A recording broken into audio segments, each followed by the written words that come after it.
Nagbebenta kayo ng mga video naman ginagamit ng mga bata. Wala po ganyan, ma'am. Exclusive. Nanay sa Caloocan. Timbog sa umanay online pambubugaw sa 6 na anak na puro minor de edad. Nagpapatawag ang Pangulo ng isang special session sa Kongreso. Special session sa Miyerkules na ipinatawag ni Pangulong Marcos, dadaluhan daw ni Senator Joel Villanueva. Dalamhati at pagpupugay, bumuhos habang ibinabiyahe ang labi ng Ateneo basketball player na si Rene Baterbonia pauwi sa kanyang hometown sa Agusan del Sur.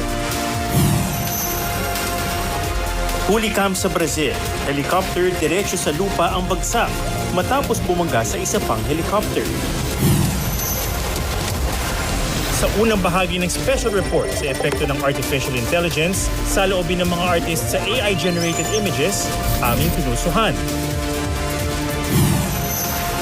Is it okay that if you can provide an extra mic from my interpreter? At contestant at interpreter sa pageant, bakit tila nagpalit ng role? Your question is,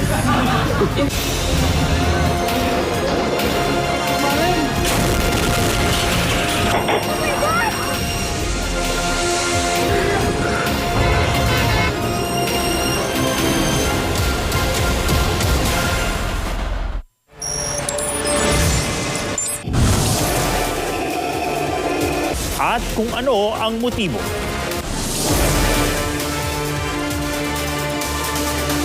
Mismong nanay isinadla kumano ang 6 na anak na menor de edad sa paggawa ng video ng kalaswaan saka ibebenta online.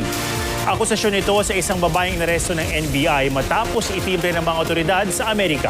May report si John Consulta, exclusive.